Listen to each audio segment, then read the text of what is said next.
I see that the participants are joining. So in the interest of time, we are going to begin. Hello, everyone. Welcome to Hospitality Forward Speaker Series. This is Leila Naderi, Director of Partnership Development at Alliant International University. This program is brought to you in a partnership between Vatel Institute of Hospitality Management and Alliant International University. So thank you for being with us, and I hope all of you are safe and healthy today. At Alliant International University, it's our mission to connect, educate, and empower the community for positive changes in the world. And during this global pandemic, we want to stay true to our mission. We want to be part of solution. And above all, we want to be in service to you. So we are partnering with outstanding organizations, thought leaders, and experts for these webinar series to provide educational resources that empower our community by focusing on the solutions. Before I announce the agenda for today, I would like to inform you that we are recording this webinar, and the recording will be shared with you via email after the webinar. So feel free to share with your network. You can also submit your question via Q&A box on the webinar. Your questions will be responded towards the end of webinar. So for agenda today. In the beginning, Dr. Rachna Kumar, Dean of California School of Management and Leadership, will begin with her opening remarks. Then Mr. Rodrigue Kolayani, President of Vatel USA, will have an overview of Vatel USA. And we will invite, after that, Natalie Claire Virowat, Program Director at Vatel USA, to introduce our speaker and moderate the session. And of course, we are really excited that Mr. Julien Labays has accepted our invitation, and he has selected a really interesting topic which is really relevant to our situation today within the field of hospitality management. So please stay tuned, because there will be great points that you will learn, and also focusing on the solutions that we could all actually rely on it in this global pandemic. And of course, after the speaker, we will open for Q&A, and you could share your questions, and your questions will be responded. And afterwards, we will wrap it up and finalize with final announcements. So without further ado, I would like to welcome Dr. Rachna Kumar.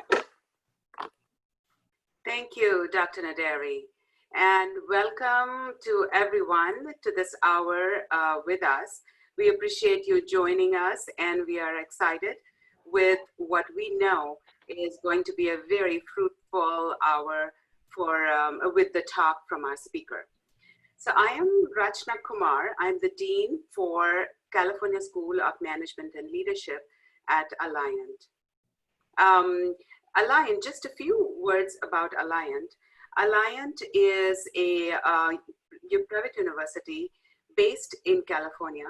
We have 5 schools, 6 campuses. We have a school in psychology, law, education, our school, which is mine, California School of Management and Leadership, and a forensic school. So, and I'm based in San Diego. We have campuses all over California.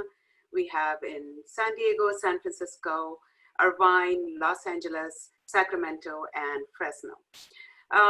We have a long history, over 110 years of history. We are accredited by WASC, which is the golden standard for accreditation. And we have several programs that we offer at the bachelor's level, master's level, as well as doctoral level.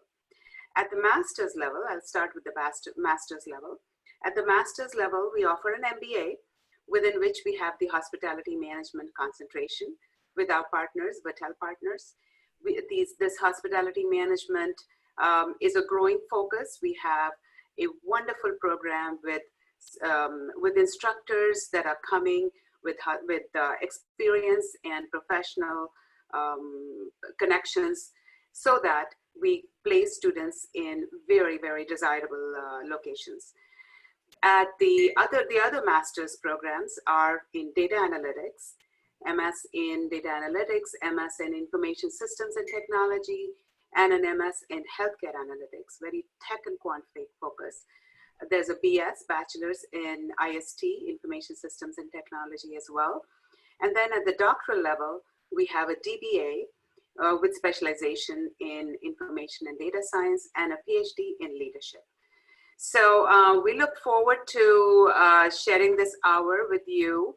We look forward to you contacting us later for any other information you have. At the very end, we'll give you some contacts, so stay tuned for that. And with that, I will hand this over to Mr. Koliani. Thank you, Dr. Kumar. Welcome, everyone. My name is Roderick Koliani. I'm the president of Vatel here in the USA. As some of you may know, Vatel is a group of hospitality management schools throughout the world with over 50 schools on every continent. And we're very glad today to partner with Alliance International University and present what we call the Hospitality Forward Speaker Series with our guest, Julien Labays, who is a regional director at the Setai in Miami Beach, and also Villa Casa Casuarina, formerly the Versace mansion. Julien will present himself, but we're very happy to have him. He's coming from France initially, originally from France, and then worked for many years at Accor in the USA, went also through a short time in Brazil, I believe, and came back to work on the East and the West Coast in the USA. Just to give you some practical aspect, because a lot of you abroad, a lot of the Vatel students, Vatel potential students and participants have a lot of questions of what's going on in the USA after the pandemic, after the executive order that was signed by President Trump a few days ago. I just want to say a few things and try to have everyone stay positive. First of all, the executive orders that ban some work visa to come to the US does not include anything related to the F1 visa, which is the student visa that allows students from all over the world to come to the USA and do an MBA at the Vatel Institute of Hospitality Management at Alliance. So for all the students and everyone thinking of coming to the USA, you can still apply for the MBA, you can still obtain a visa, a student visa, and you're still allowed to work in hotels, either part-time or full-time, during what we call the CPT and OPT. CPT is a career practical training, and OPT is an optional practical training. So all our students here in the US, during their study, have the ability to work part-time up to 20 hours a week. And then once they finish their academic program, after 12 months, they have the opportunity to work for a hotel. And we have many partner hotels at Vatel, the Setai being one of them. And they can work 1 year full-time to gain experience and learn about the operational and management style that US hotels can offer to them. So please rest assured that Vatel and Alliance are here to help you through the process of coming to the USA, obtaining an F1 visa, and helping you in gaining experience through our partner hotels. So again, thank you for the Setai for hosting our students and young graduates. If I'm not mistaken, I think we've been working with the Setai for the last 10 years. The Setai hosts approximately 36 to 40 interns every year, mainly coming from Asia, because it has a, and probably Julien will talk about it better than I do, but I love the Setai property. It has this Asian flair with, I would say, a 5-star American customer service. So interns are usually coming from Asia, but the Setai also hosts a variety and diversity of students from Vatel, French, Filipino, Indian. So we have had many different nationality going and working at the Setai. So without further ado, I'm going to introduce Natalie, who is the program director in charge also of our hotel relations. And thank you, Natalie and Leila, for organizing this webinar. And thank you again, Julien, for being our guest speaker today. Thank you, Rodrigue. It's hold on. So I am Nathalie Plhervirovac. Very happy to host this webinar with Julien Labays. We know Julien. We have I have a great pleasure working with Julien at the Setai Hotel, placing the Vatel students there for amazing management trainee programs. The trust that you have shown to our students and the responsibilities that you gave them during their training is really precious for us and for the students. Rodrigue already gave us a little background of your long career in the hospitality industry. You focus your career mainly on F&B, food and beverage, mostly with Sofitel also, and now you are overseeing the F&B operations of the Setai Miami, of course, and the Casa Casuarina, the Versace, former Versace mansion. I think with no further ado, I will leave you do your presentation. We look forward to hearing what you have to say about the reopening of the Setai Hotel, who just happened on June 1st, right? So, Julien, it's my pleasure to leave you now do your presentation. Well, good afternoon or good morning still for everyone. Sorry, I'm on the East Coast. I don't know where everybody's at, but it's a real pleasure to be here. Thank you very much, Alliance International University and Vatel. Thank you to all the panelists. It's a true pleasure to be here and try to have my way of telling you what happened with the reopening here at the Setai. It's a very humble experience as well as I'm speaking to the leaders of tomorrow. So with that said, I wanted to introduce you to the Setai. Nathalie did a very nice introduction of myself, so no need to talk about myself anymore. So the Setai is a 5-star property Forbes travel guide for the past 6 years now, and we're very proud of this. This is the highest standard in service that you can get in the hospitality industry. So carrying on every year, year after year, this award is very important to us, and we make sure that when we get either new employees or new students, they get that philosophy as well on carrying this type of service. We've been awarded a travel award, best hotel and best resort for Miami Beach 3 years in a row as well, and we're part of the leading hotel of the world. So, which is a great partnership, a lot of hotels with the same high standards we have. We can go to the next slide. So we're located in South Beach. For those who don't know, we have Miami, the city of Miami, and then a little island to the right, which is Miami Beach. And you see part of this island here. We are located just north of the Art Deco Historic District, where so everybody had this image of Miami with the neon lights and all those little old buildings from the 30s and 40s. So that's the Art Deco historic building. So we a little bit north of that. A lot of activities around. We have the golf course, the beach, and definitely that district to visit. We can go to the other one. So here's the Setai. You have two pictures of the Setai in Miami Beach. The one on the left is the vendor-built Art Deco building, which is part of the original hotel. It was built in 1937 and was originally built as an hotel. So very proud of that heritage as well, of the Art Deco period here in Miami. And on the background and on the right, sorry, you can see what we call the tower, or the Ocean Suite Tower, which is our approach of the modernized hospitality. And this has been built in 2004 and was opened in 2005. So it's about now 15 years old. But you'll see in the few next picture that is still very, very relevant.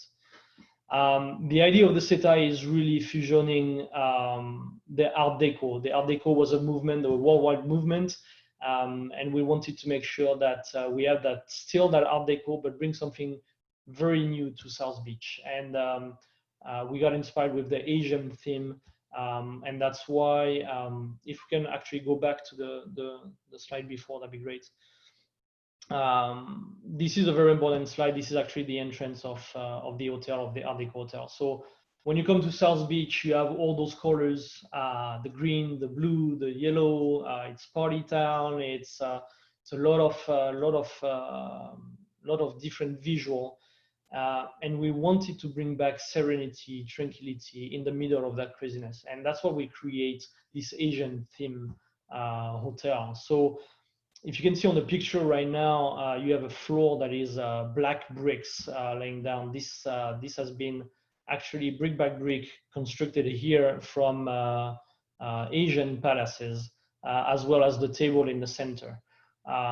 We choose very carefully the colors as well, you know, very wood, iron, so then we can bring that peace and tranquility as soon as you walk in.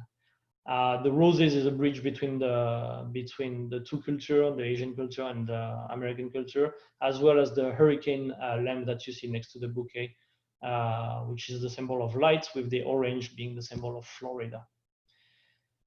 So that's the entrance. We wanted to really have this serenity, and this continue with what we call the heart of the hotel, which is the courtyard. And the courtyard, once again, the palm trees, which is our symbol, but also the symbol of Miami, bring that serenity, that little garden, Asian garden, with the big cushions, the big pods on the side, and the water feature in the middle. We really wanted to have this heart of peace in the middle of South Beach, if you will.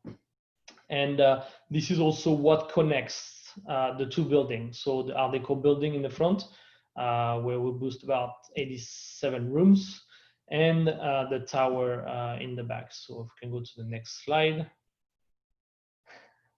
Thank you. So this is an example of suite that we have in the Art Deco. So you see we preserve the facade to be really Art Deco, but once you're inside, it's really Asian-like themed. We have average suites are 600 square feet, which is probably double of what the competition offers for an average room on South Beach, so very large rooms.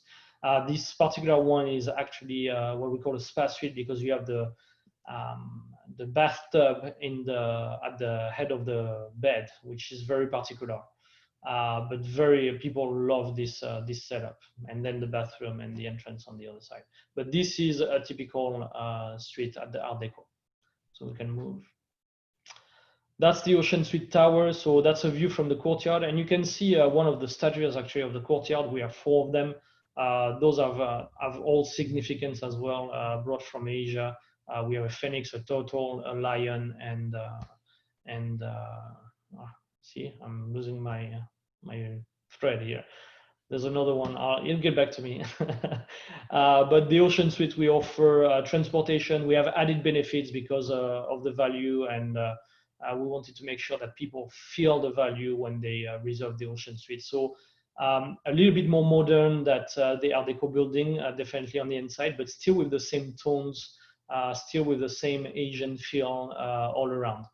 The orchids, the flower is very, very important for us, as well as the candle and the lighting. You can see right here the ocean front view with the Miami Beach actually on the right side. And we can move a little bit forward on this. The entertainment suite, ocean view. They all have their own kitchen, because this is a mixed building as well. So there's a residence part. The oceanfront view, we can scroll down. This is a very interesting, actually, the one prior, this one exactly. Very, very interesting suite. This is a 3-bedroom suite that has probably it's not a 360, but a 320 view of Miami. And it is just beautiful. You can see the sunset right now. It's you can see Miami Beach, the Art Deco district right in front, then the Miami downtown in the back on the right. Amazing view. This is the tallest building in Miami Beach. And if you scroll to the next slide, this is the double living room of the tallest penthouse in Miami Beach as well. Those are floor to ceiling windows, unobstructed view. This is really, really amazing. It's breathtaking when you come in here. The actual elevator goes into that living room, so it's quite amazing.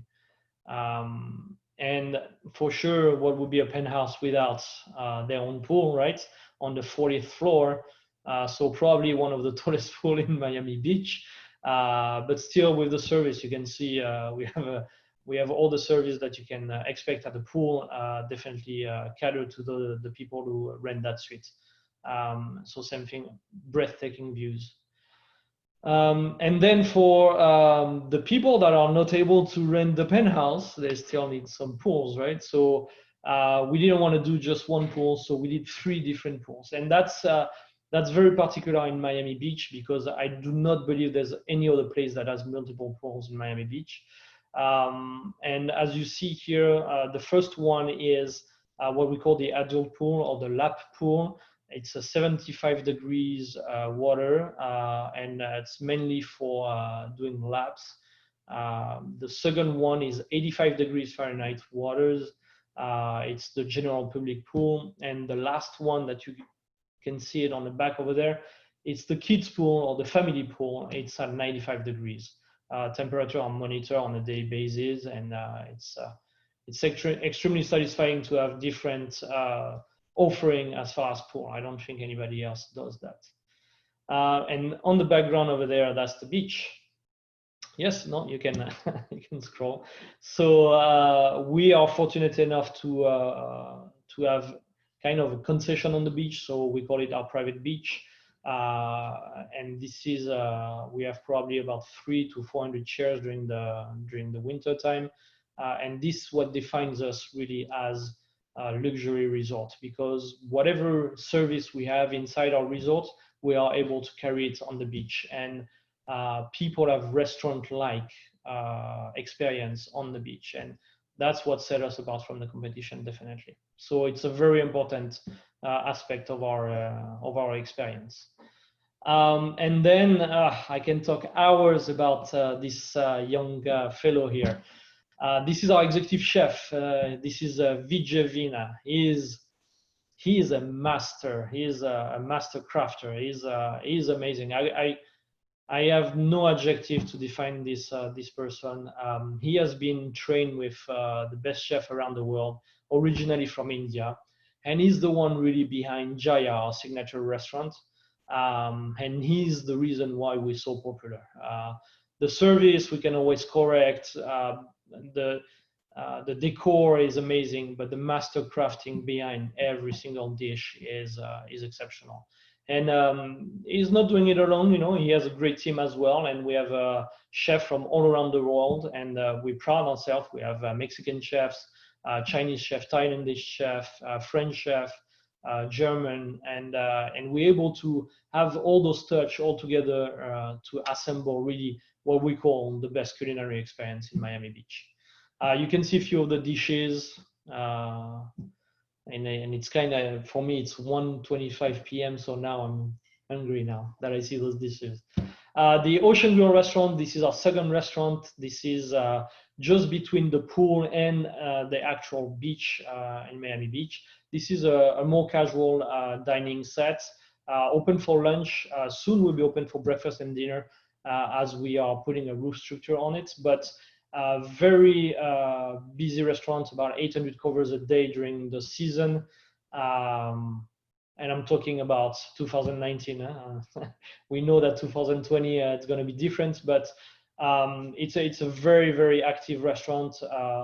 You don't see it on the picture, but there's a boardwalk in between this restaurant and the beach. So a lot of activities on that boardwalk and a lot of people coming in just to have lunch with us and experience that 5-star without having to buy a room or whatsoever. So really, really interesting restaurant, Mediterranean style restaurant. This is our lobby bar, very well known as well. We kept the theme, the Asian theme, definitely on this. We have 2 master bartenders that are crafting the cocktails. We have seasonal cocktails every year, so we change our menu every 3 to 4 months. It is one of the best bar in Miami Beach. I'm sorry I'm repeating myself, but this is truly with the offering and the variety. We have the best Japanese whiskey you can see on South Beach, and the best selling, really. Very, very amazing lobby bar. The courtyard, again, at nighttime is an extension of Jaya restaurant. And it's really kind of a terrace, if you will, and you can see one of these statues again. And it's an alfresco dinner experience. You still have the fine dining, but without any compromise, and with a big ambience, big scene. It's beautiful out there, definitely. And then we have the spa at the Setai. So we partner recently with Valmont. We thought that was a very interesting partnership. We like brand association, brand that carry the same effort towards the product or towards the guest experience. And we really felt that Valmont was in the same in the same guidelines as we are for the 5-star service. So we partner with them. And it has been very successful so far. We have a lot of local clients that keeps on coming back just because of Valmont. So you can see some of the picture. This is one of our spa suite, actually, spa treatment room. It's a couple one. And you can see with the bathtub, and it's set up right now for a couple spa. This is overlooking the 3 pools, actually. It's on the 2nd floor, and just under that we have the gym. But the Asian feel, everything always present, always this serenity and tranquility aspect, very important to us. And then special event, unique address once again. We have an iconic Sunday jazz brunch. It's been here for years. People just come for this brunch. We do probably 250 to 500 covers during those brunches. And it's lavish, it's opulent, it's rich, it's still with finesse, sorry, I should say. We have all the cuisine type. Our master baker is also doing all the desserts. We cannot see it here, but we have also an ice cream that is made with nitrogen that people love, especially kids. And we used to host that every Sunday, so now we are looking into how we can adapt that with the new normal as well. So very interesting. And then every Friday we have our Asian Night Bazaar, and it's really a call to the culture and the fusion of the culture between America and Southeast Asia, and we really wanted to bring that in our hotel, and there's no better place than the courtyard to do something like that. So we have the experience of Jaya and the finesse of the dining room, but still it's not tranquil and peaceful on those nights. It's very entertaining.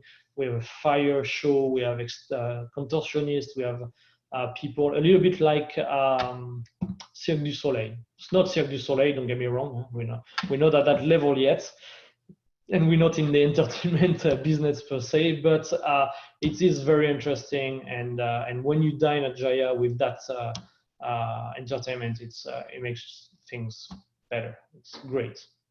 And then we host throughout the year. We host a lot of events as well. So that's a bit about the Setai, and I hope you get the feeling that it's really a unique place in Miami Beach. Really, truly a very very great place.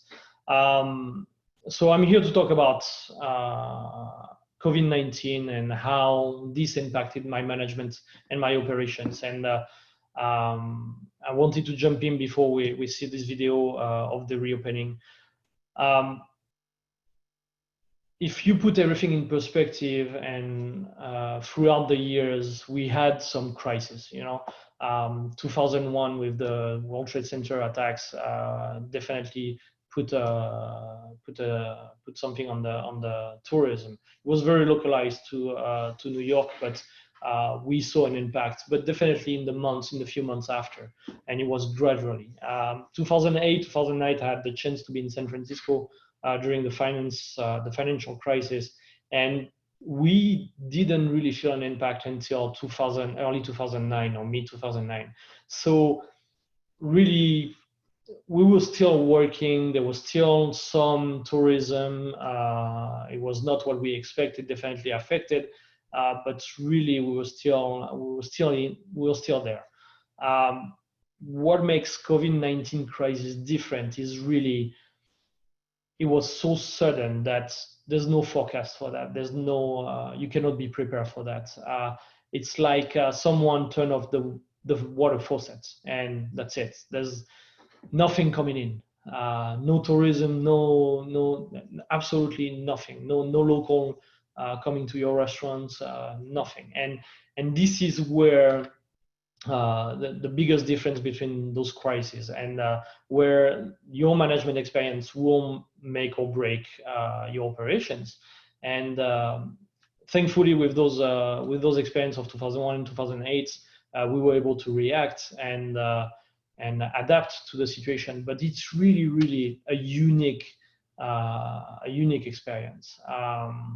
And yes, it's bad to some extent, but it's also I keep on telling my management team that it's such a unique experience that you will get out of it only stronger and only ready to do anything else. So it's really right now we see that as a blessing in disguise, and really rethinking our operation, rethinking what we're doing on a daily basis, not taking anything for granted. I think that was a big lesson all around, whether it's professional or personal. So we had to adapt. We had no choice. And so the first few weeks were a bit strange because, as you know, in Miami we have hurricane season from June to October, and it really felt for us like a hurricane. Like a hurricane just hit, and we had this 1 or 2 weeks where, okay, what's going on? What do we need to do? How can we be prepared? How can we relaunch the machine? How this is going to turn around? And I don't know if you recall, but on the first few weeks, everybody was, this is just a bad flu. Just wash your hands, and everybody's going to be okay. So we really had hope that this is a matter of 10 days, 15 days maybe, and that's pretty much it. We will resume everything else. And as it turned out to be more serious, we had no choice but to take actions and make decisions that will save the business, because the business is definitely the priority for us. This is why we are in those positions, to make sure that we manage for the good of the business. But you cannot take away the human aspect of it. And you know that a lot of people will be affected by that. You know that putting everybody on furlough, on layoff, whatever you want to call it, will impact the lives of the people that were here when you needed them. The people that always showed up to work, always being happy to work, deliver this 5-star service, were part of why we get those 5-star service. So really, in a nutshell, and I don't want to extend too much on this, but this was very probably one of my not worst but difficult experience as a manager, and we had to let go about 180 people, which is for our hotel pretty much 3/4 of the hotel. So the way we did that is we have the chance to have great owners and a great ownership group. So we kept all the employee under the benefits, and we paid for their benefits while they went furlough. But once again, when we did that, we had this attitude about it's going to be a matter of 8 weeks now. We had that 8 weeks a little bit everywhere, and so about 8 weeks, we'll continue working with you. we'll call it in, and then we'll get back to that. And 3 weeks pass by, 4 weeks pass by, 5 weeks pass by, and you need to adapt. Every week you have a new executive order from the city, and you need to make sure that you adapt to those executive order. Some hotels, some restaurants, you see them shut down around you, and it's becoming real, and now you're thinking, okay, so what's my long-term strategy now? What do I need to do as a manager in this business to salvage whatever I can, but also make sure that when it will be time to reopen, I'll be there, I'll be present, I'll be ready to go. And so we needed to change the mindset on how we approach work on a daily basis. We were very fortunate that this tower that I showed you, the Ocean Suite Tower building, is a mixed-use building, so there's residents as well. And thanks to those residents, actually, we've been able to operate a restaurant at a minimum. And thanks to that, we've been able to keep a few of our team members, key team members, to make sure that we were catering to those people in the rooms. And it was all made through in-room dining. So it was redoing all our entire operation. We had to move all our operation, working with IT to move all the connections, working with the chef to do a new menu. And usually when you do that, you have time. You say, okay, in 2 or 3 months, we'll change the menu. Chef, let's do some testing and so on. Here, you don't have time. You need to react right away. You need to do things, what we call on the fly a little bit. And it was extremely interesting for my management team as well to witness that and to be part of it, to have their input as well, because they are the one on the floor and dealing with those guests, with those residents, and dealing with the employee as well. So it was really a question on how can we keep going, get those executive orders in line with what we're doing, and still preparing for the reopening.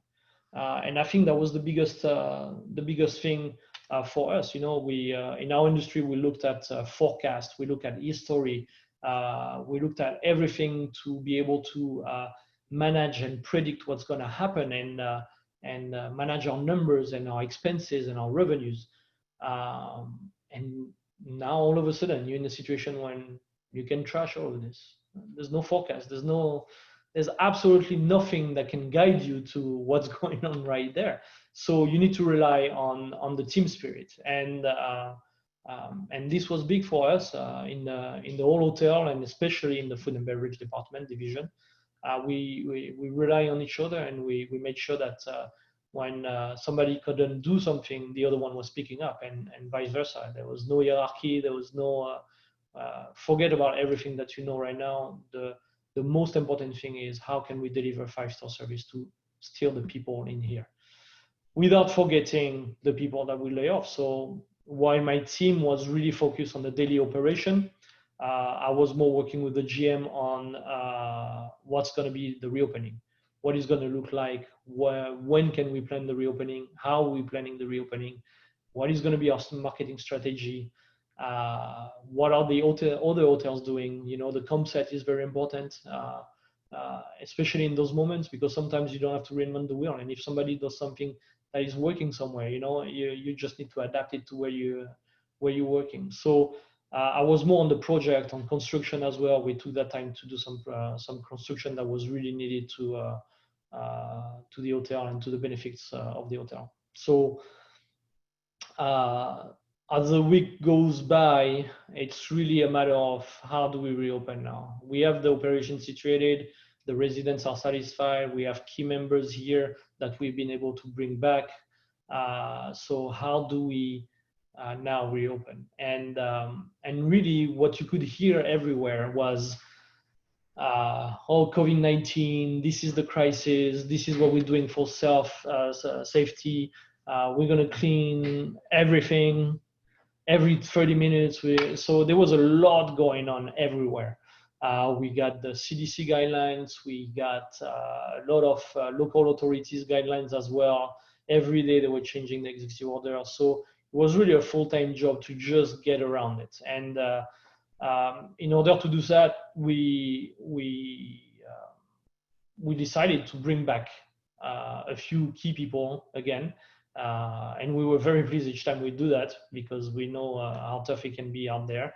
So we brought back those people and we make them work on the committee on the health and safety. So while I was directing this health and safety committee, my GM was directing the marketing efforts. And our message was very simple. We wanted to be ready for the people when they're ready to travel back. And that's what we wanted to tell them, that we are here for them. Nothing has changed in our luxury service, in our 5-star service. Yes, we'll do all the safety and all the regulations, but we're here for you. Whenever you're ready, come back and we're here for you. And that was the biggest message. We didn't want to talk about this virus and what can happen and so on. And so if maybe we can share the little video that was a part of the marketing efforts.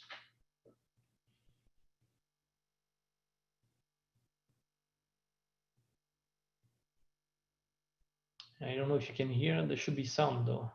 I don't have the sound anymore.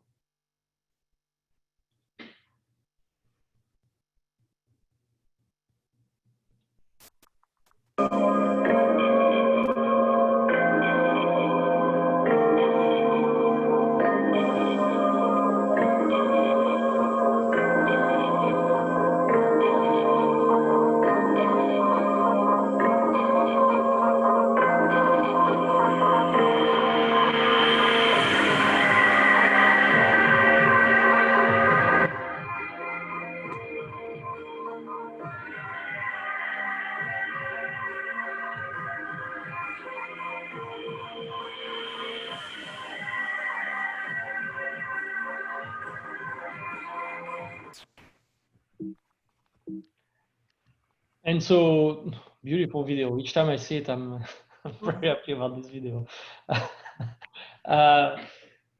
Amazing video that has been made. And I don't know if you saw, but the beach were completely empty, and that's a first in Miami Beach. I don't believe anyone was able to shoot a video. We had a special authorization from the mayor actually, because they used that as well in their reopening the city to the travel. So that was a very, very nice partnership that we've been able to do with the city of Miami Beach and the city and the county of Miami-Dade to be able to achieve that. So very proud of that video. I know it's only a minute and some in change, but it tells a lot about what has been done behind the scene. And so after that, we released our health and safety commitments. So we didn't want something lengthy as well. We wanted something straight to the point that can talk to many of the people, and that's why we choose to go with icons as well. You know, very limited text. We have a full scale, I believe, 38 pages on our website, but we wanted to go very simple and people make sure that people understand in a snapshot that, you know, everything is taken care of. As usual at the Setai, everything is taken care of. We're good. And so that's the spirit behind this two little page. You can see we're taking temperatures. We have the mask. We have the 6 feet physical distancing. We partner with Ecolab to make sure that the product that we use to sanitize and disinfect are the right ones. We have increased our frequency of cleaning. We have made a commitment to leave the rooms for 24 hours between guests, make sure they're sanitized fully before we welcome another one as well. The guest rooms and suites, so yeah, 24 hours. The hand sanitizer station all across the property, and I believe this is a new standard that is probably something that will stay in the near future, and it's not going away anytime soon. All the meals are served a la carte, so no buffet anymore. So you can imagine that for us, a food and beverage division that is very proud of our events and our Setai Grand Buffet and Grand Breakfast, it was a tough one, and we needed to adapt to that, making sure that we still offer the same diversity in the food offering, but just a la carte. So really it took every member of my team to get that to go. And then signage, because I think there's nothing more important than information to the guests, but also whether they're internal or external, information is key. So we wanted to make sure that everybody has the information.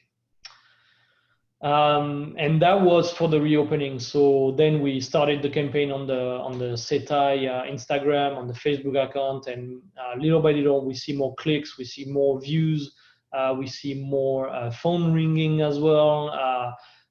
So little by little we're able to bring back this team and this staff. And now the question is, okay, what do we do? Are we bringing back everybody, or what are the regulations? Are we able to work at 100% capacity or not, and what is the strategy here? And so for us, as Rodrigue said in the beginning, you have to understand that we have about 36 to 45 interns, J1 visa every year from Bali that carry on this Asian feel throughout the property as well, that we are not able to get back.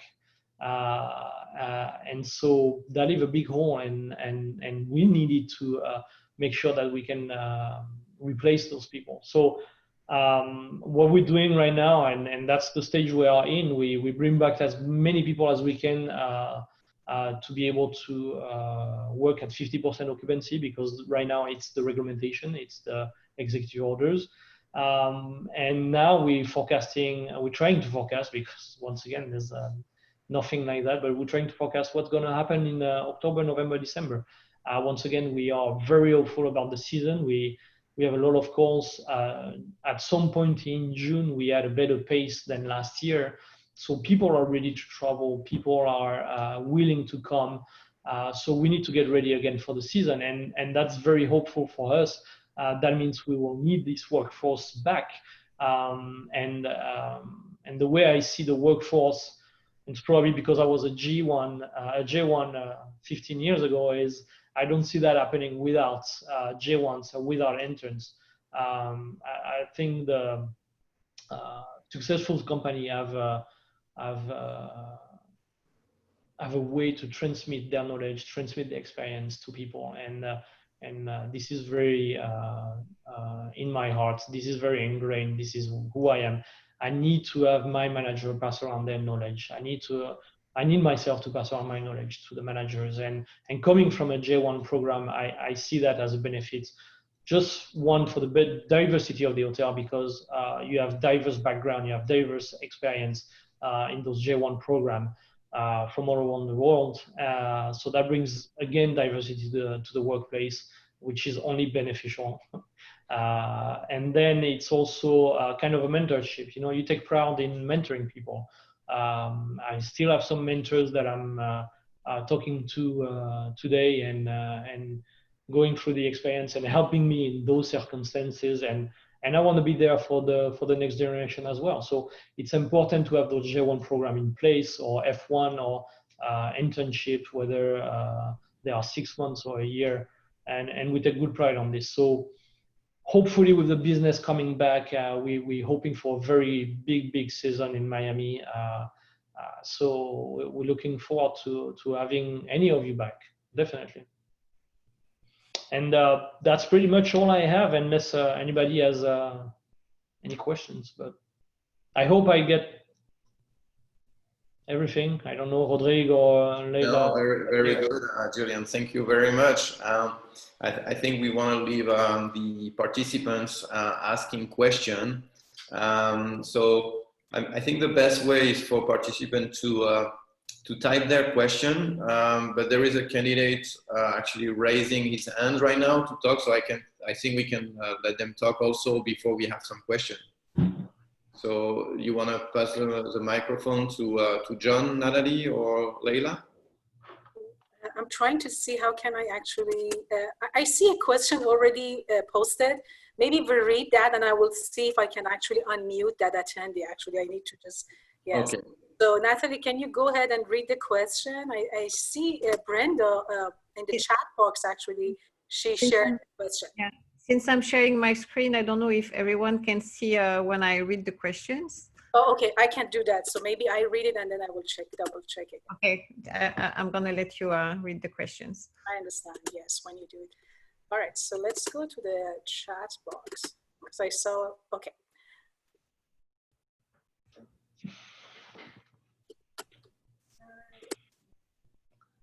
So one of the attendees is asking, sir, were you and your staff impacted by the recent riots? Was there a contingency plans in place?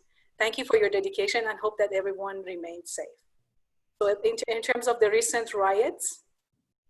Yes, so fortunately enough, we were not impacted. We have a great city in Miami Beach that was able to do everything in their power to limit those riots here in Miami Beach. We had a few in Miami, but Miami Beach was not too much affected. We had curfew in place by the city. We had a few executive orders coming our way as well to make sure that everybody is safe. Our main concern was definitely the guest in house and as well as our team members. So we wanted to make sure that everybody is safe and sound, but not too many effect on us directly. But we were ready, definitely. Contingency plan in place. We were just guided by the cities. Well, thank you, Julien. I see another question also posted by Amanda Erickson, and she's asking the staff that is brought back, are they being paid their past wages? Is there a cap at the amount of hours they can work? So basically talking about the wages after COVID, like after reopening, actually, is there any changes? Yeah, very interesting. So actually, I'm not sure because every state has their legislation. But I believe in Florida, if you bring back somebody from being furloughed, you're not allowed to touch the wages. And they need to be on their past wages regardless because it's something out of their control. What we did here, and once again, thanks to a great ownership group, we ensure that they still keep their seniority as well because this is very important for vacation, for benefits and so on. So the seniority and the first hire date was kept throughout all of this.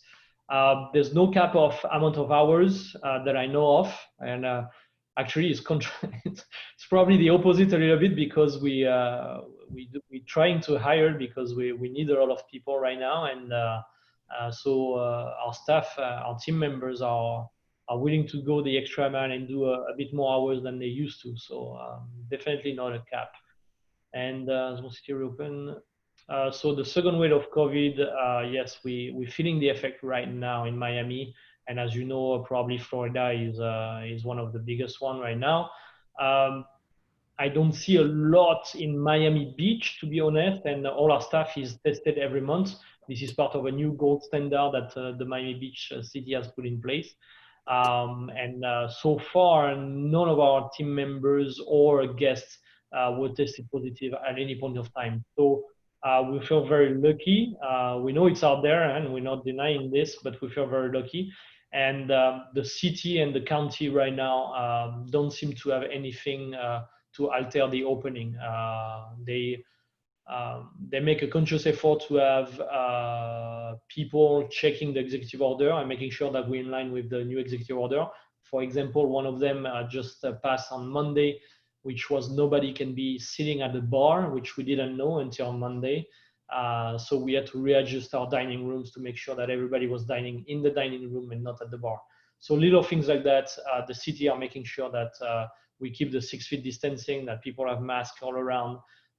That help us definitely. So I don't see them doing anything on the reopening. And if second wave impact the industry, well, we'll take it like the first one. We'll have to be very, very fast in reacting and making sure that everybody's safe. This is the first thing, and then react towards the business and what's best for the business. Okay, I see John Lester has raised his hand. Thank you, Julien, for your response to the previous question.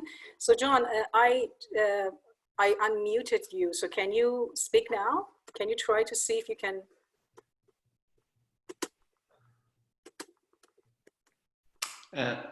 Leila, if you want, I can answer. I see that John also wrote down his question. And, oh, okay, perfect.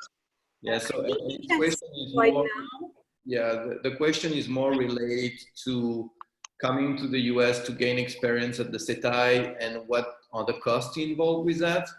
So I would say to John that in order to come to the US from the Philippines, they have to get what is called a J1 visa. Julien mentioned it before. The Setai works very closely with Vatel and a company called International Training Network to bring interns from abroad. So I would advise John to contact International Training Network.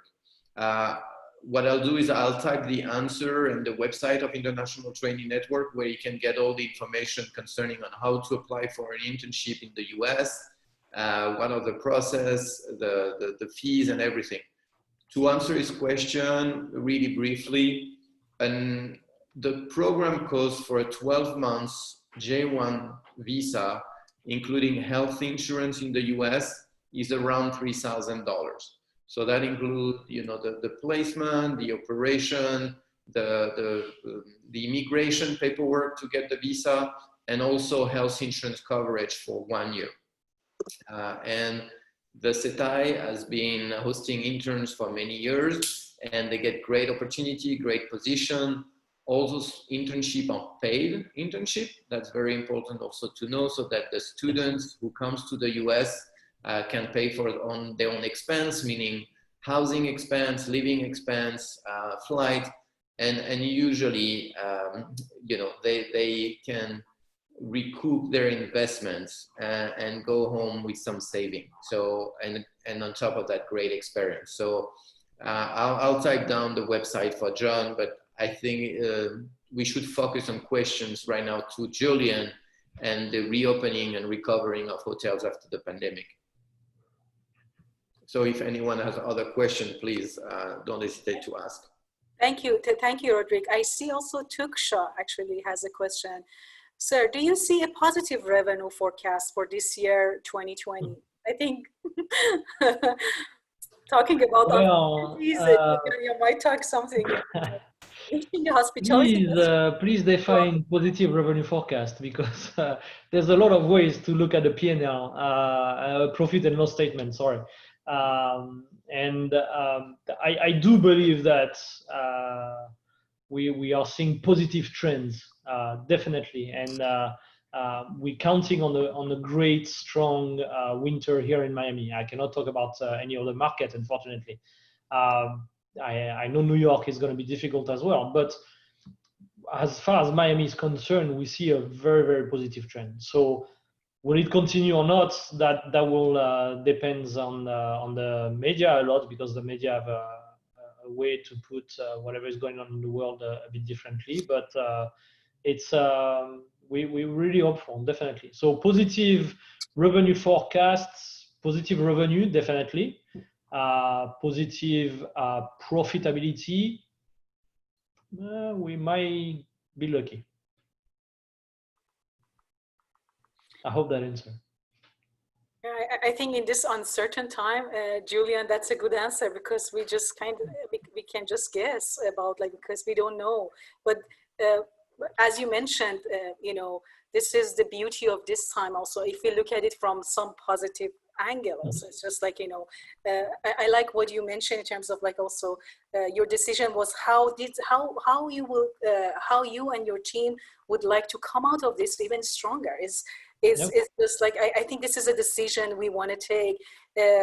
Julien, our first hospitality forward speaker, Mr. Luc de la Fosse, he mentioned 3 stages, which I think it's relevant to what you mentioned also, is that in response to this, we could either panic, pause, or pivot.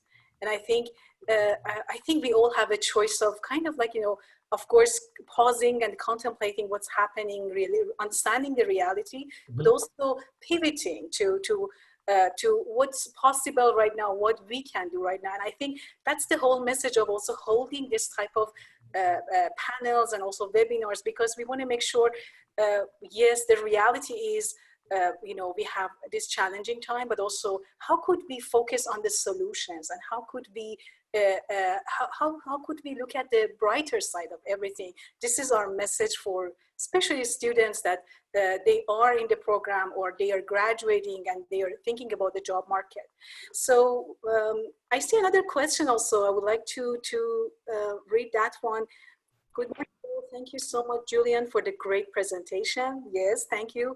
My first question, how much time do you think the industry will take to totally recover? Second question, what can we do better if similar situation did happen again? Well, that's a great question. And if you have the answer to that, please call me at any point of time. This no joke around it. This is totally recover.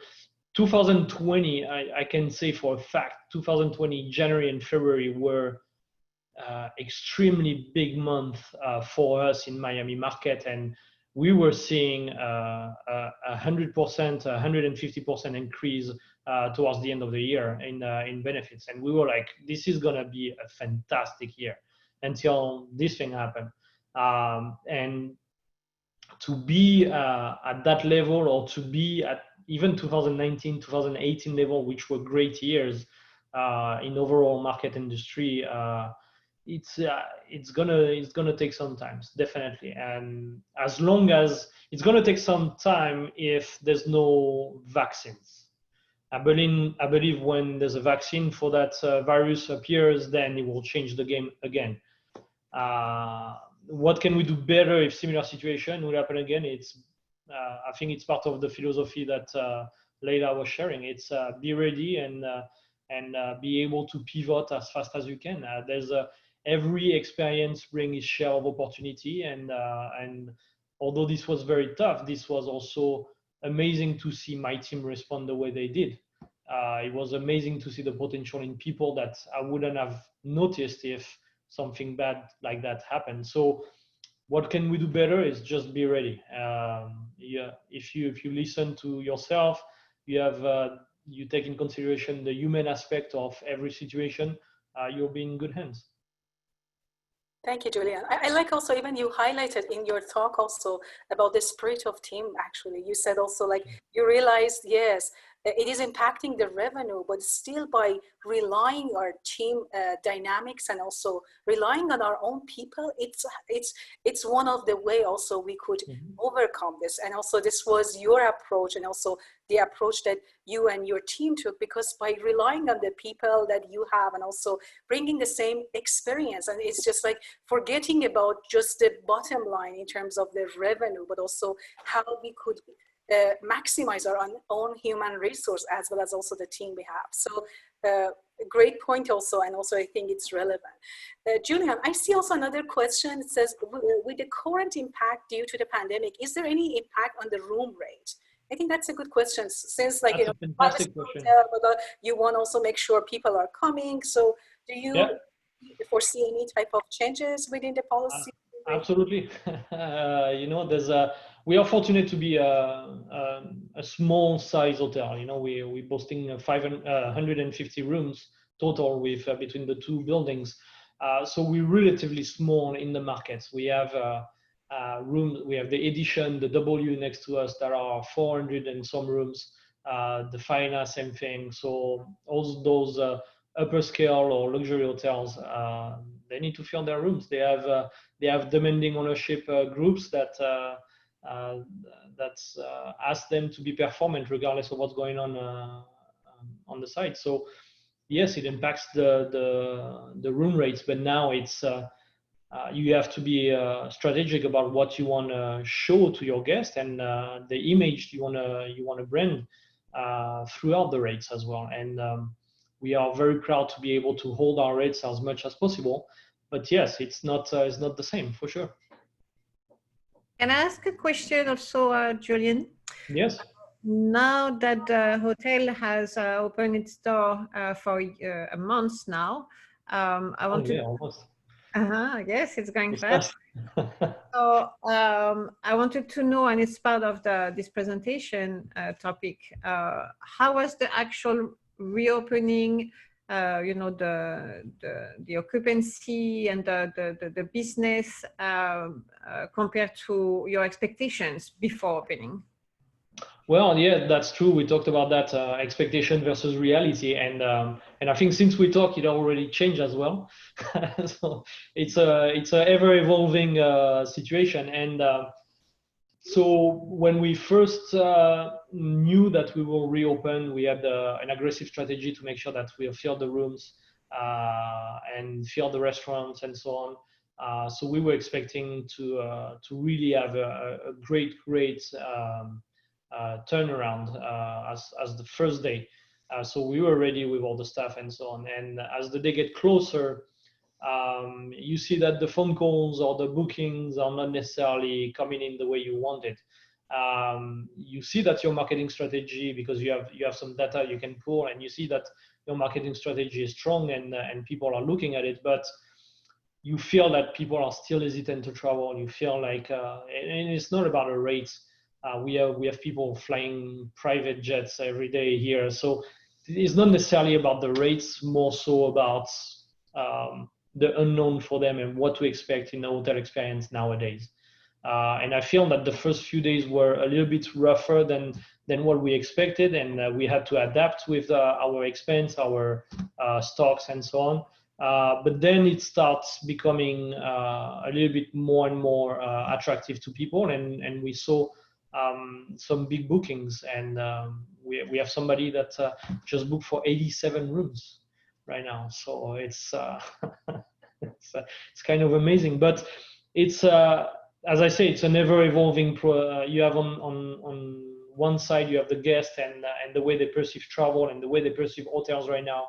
On the other side, you have your team, and you know what you're doing, and you know what how you can make sure that everybody's safe in your venue. And then on another side again, you have what the media are transpiring about the situation, and on the other side, you have the city that is helping more or less with the situation as well. So there's a lot of different aspects. There's a lot of different factors that you have to take on to make sure that you're opening the best way possible. And I think we did a pretty decent job, and we were not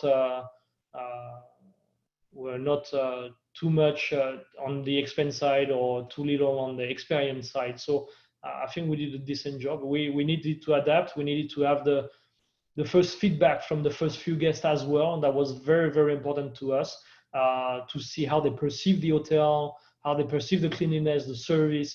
That was really something we focused on the first few days to make sure that we can pivot and really gear toward what the true guest wants to experience. And do you see a progression for the following months? Yes, definitely. Yeah. There's progression in everything, in the restaurants, in the rooms, in the way we approach problems. It's funny enough that I think everybody now has a different mindset when something happens, and you can see clearly that in the way they manage their daily business, and that's great. Very nice. Thank you, Julien. Do we have other questions from attendees? Yes, I see Sasha is asking a question, and I just go briefly with what I understand from her question.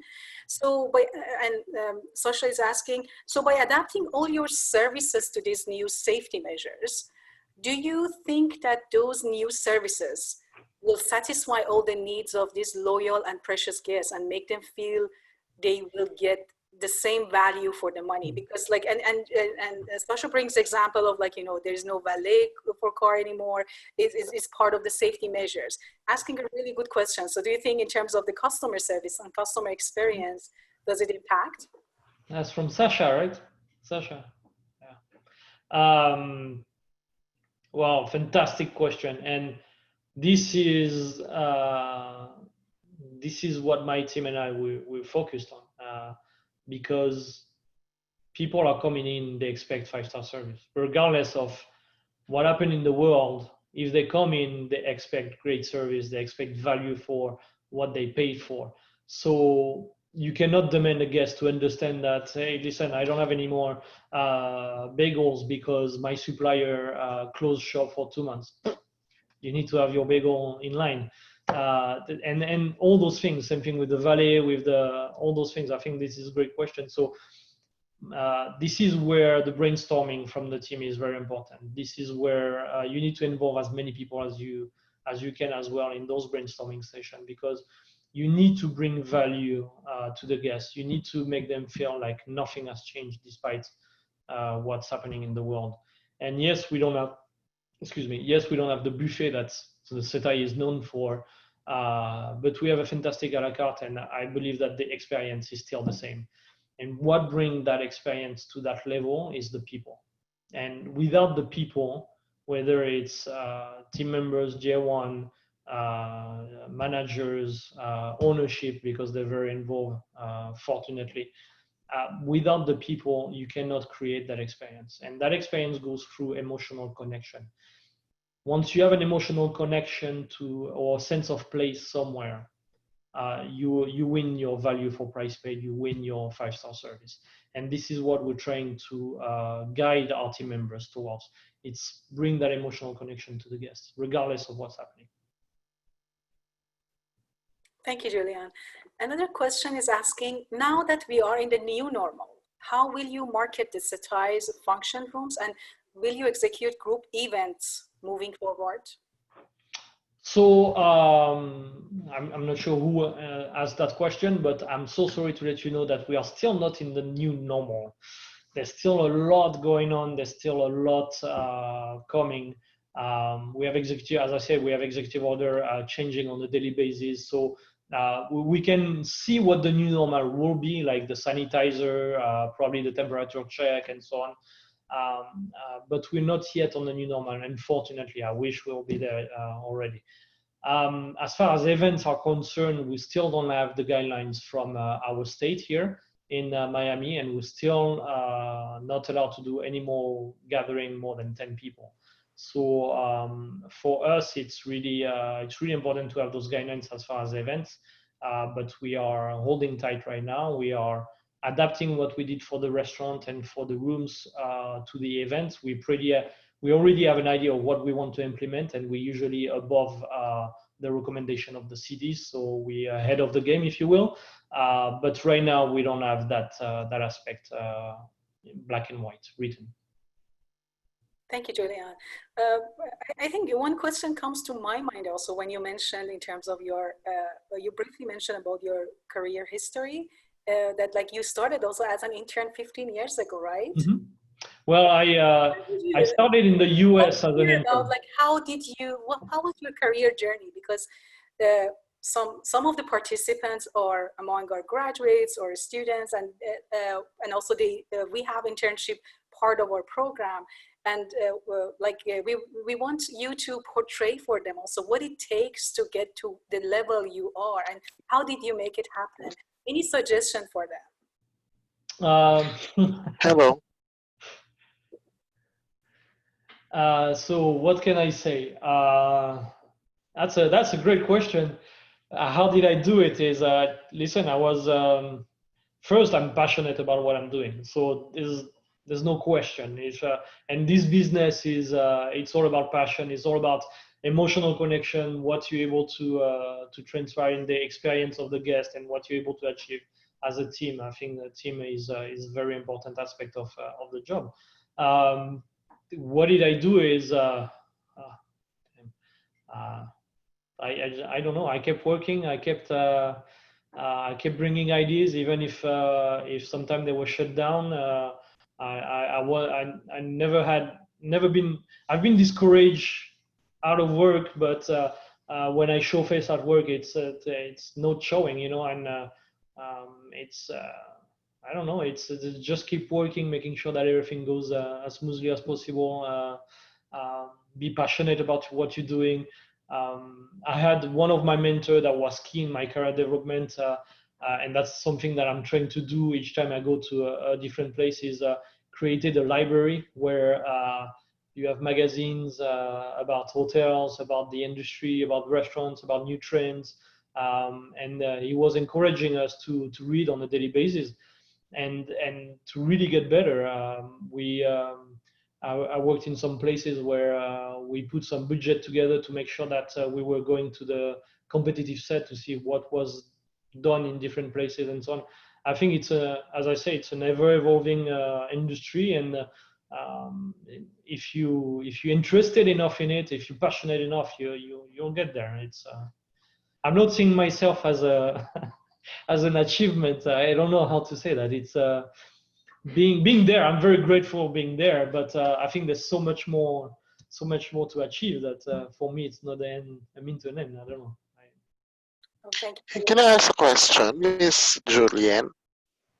Yes, absolutely. Who's talking? I don't know who's talking. I see John is talking. Okay, go ahead, John, please. Yeah. Please. Yeah, this is my question. So I really like to go to US or to have my training at Setai. But the problem is I'm from Philippines and I can't afford the price that's stated by the one who told me that it costs $3,000 I think. So do you have any what you call this? Do you have any how can I say this?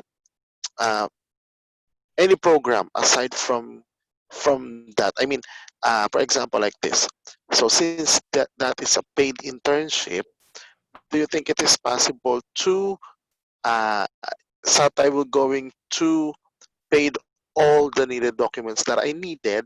Then when I pass or when I arrive in the US there in Satai, uh, during my internship, I will pay it since it is a paid internship. Do you think it is possible?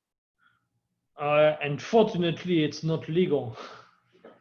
Oh, We cannot pay for your expense related to the J1 program, and that's why our internship are paid actually.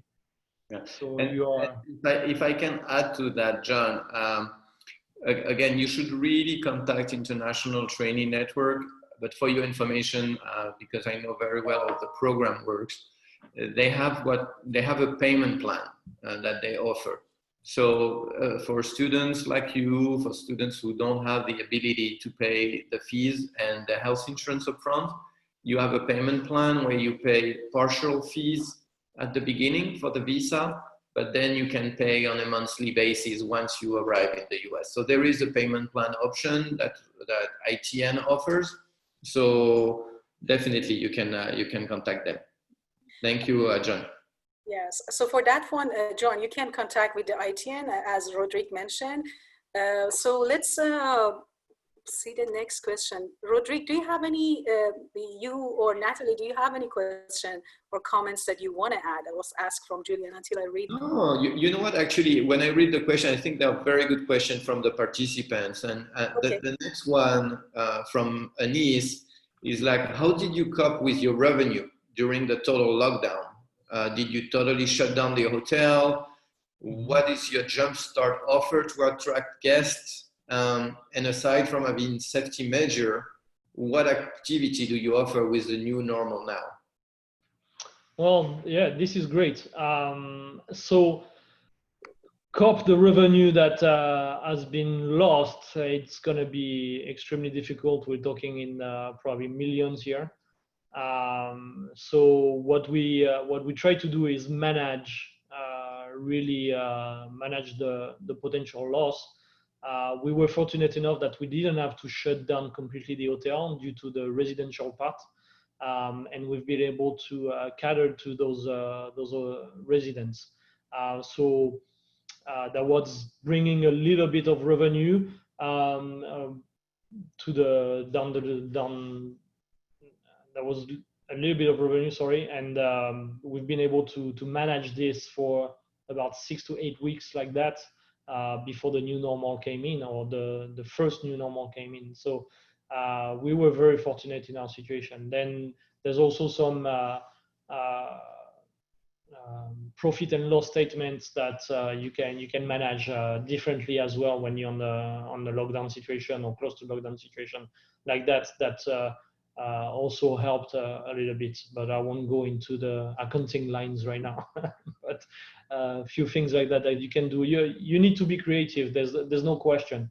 You need to pivot. You need to, we in our business we always say you need to think outside the box. But right now you are completely outside of the box, and there's no way of thinking elsewhere. So it's really interesting in that sense where because of this we had to pivot, we had to think about creative ways to maintain our staffing, maintain our level of experience. So but fortunately enough we didn't have to jump to shut down and to jumpstart. we felt like domestic traveler will be the first one to come in, and especially from the States.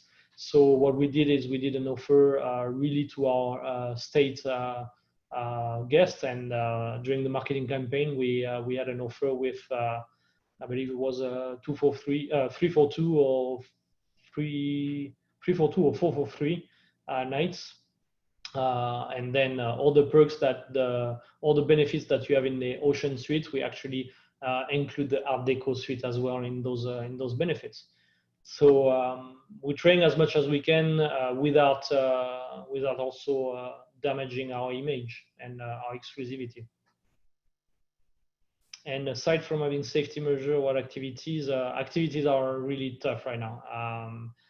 We are not allowed to do any entertainment in any of the restaurants or any of the venues.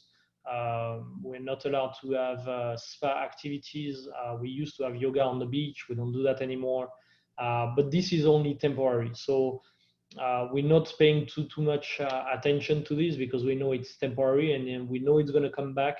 As long as the biggest hardship for us was not having access to the beach and not having access to the pool, because at some point of time here in Miami Beach, they closed pool even for residentials. So this was definitely the biggest thing. So now that we have the pool in the beach, the different restaurants, we're still offering a good transition for our guests. So we're good like that. But we know it's temporary, so it's going to come back. Thank you, Julien. Due to interest of time, actually, we probably have time for only one question or comment. Rodrigue or Nathalie, do you have any question, or do you see something that you would like to address and ask from Julien before we finalizing the session? I may have a question, maybe.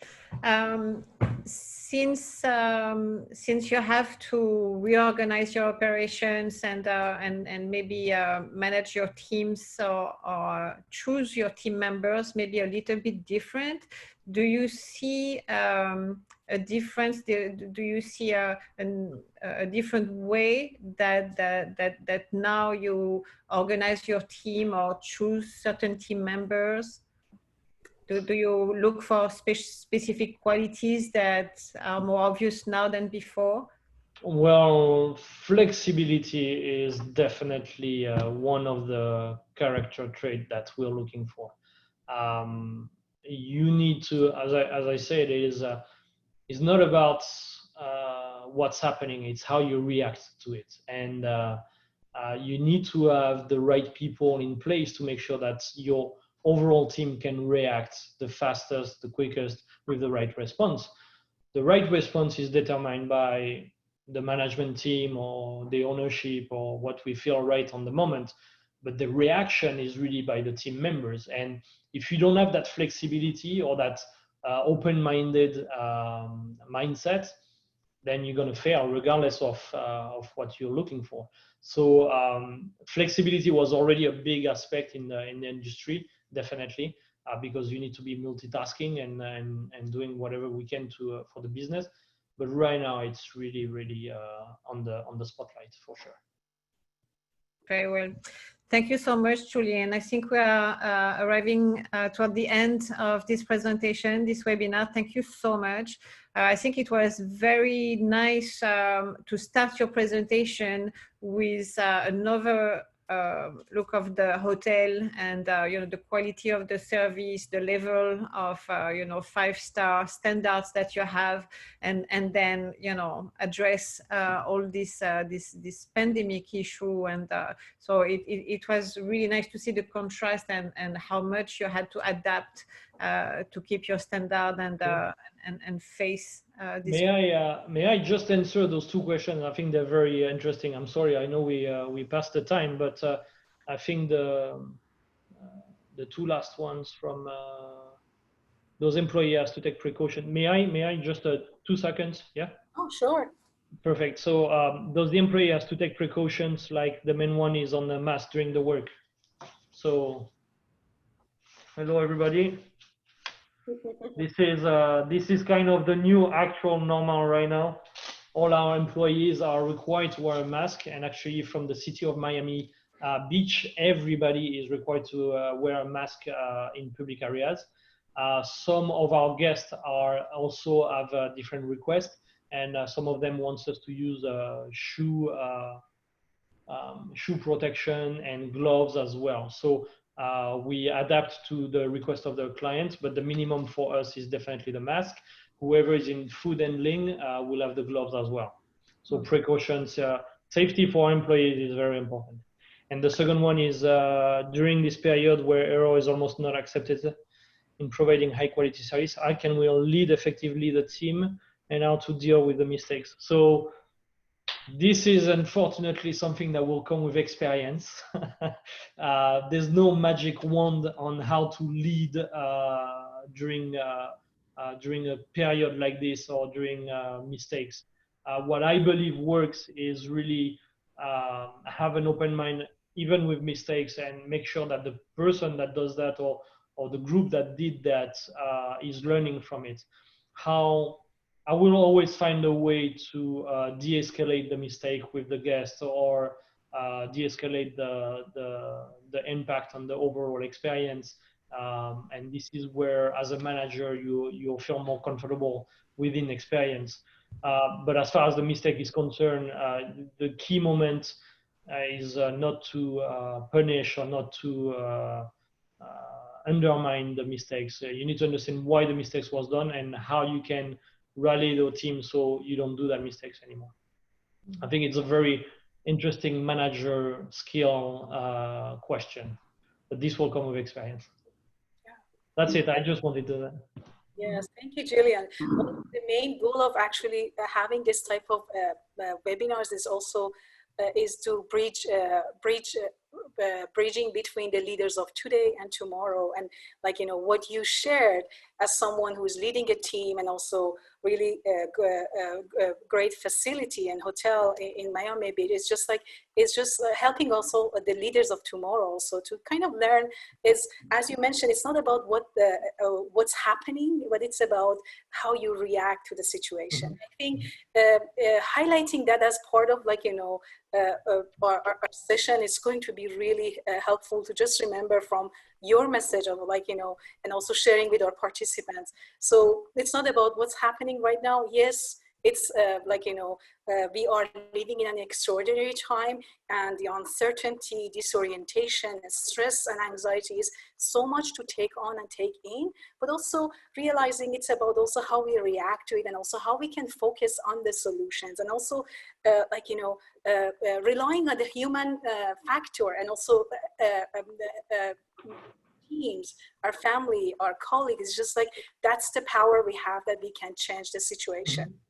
So thank you, Julien, for joining us. We will have final, just Natalie, if I may also announce the couple of events are happening actually before wrapping up, is so we are continuing with our Hospitality Forward speaker series. So please mark your calendar for July 8th.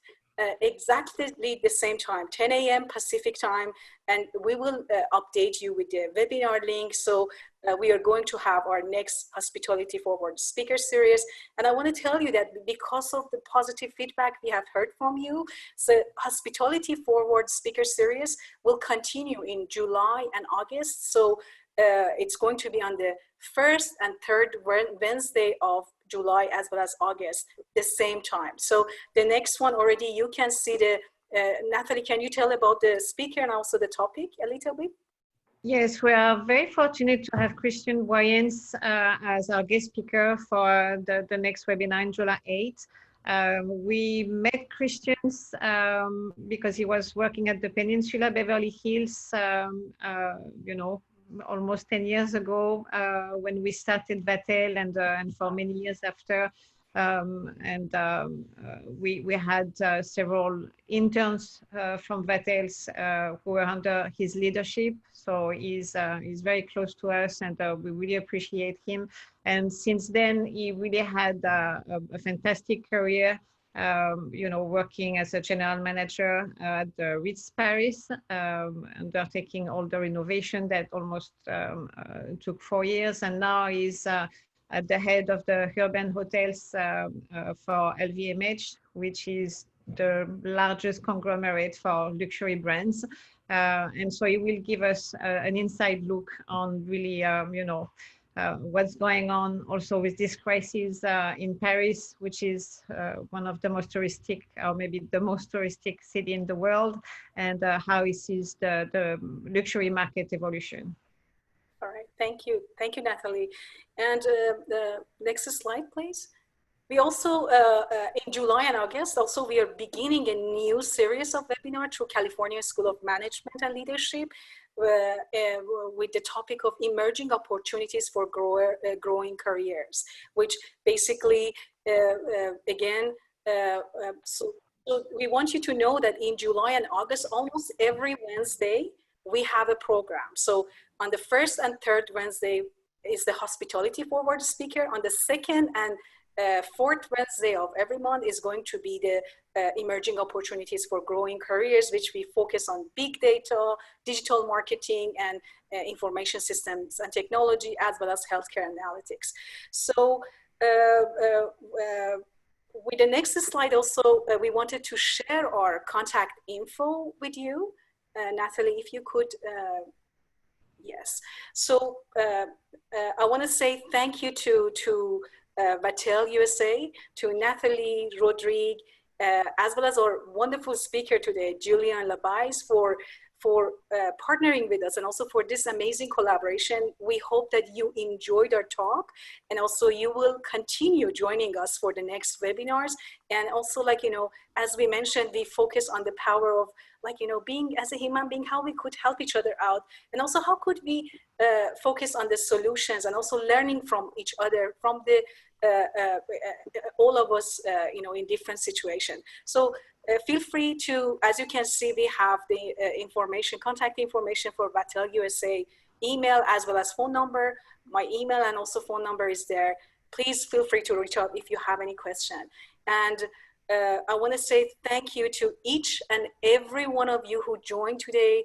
It's wonderful to join as a community, although with all the social distancing, we have the capacity and the capability of finding this type of times together and share, learning from the insights of great leaders and experts within the field. Thank you, Julien, again for the amazing presentation, for sharing your insight with us.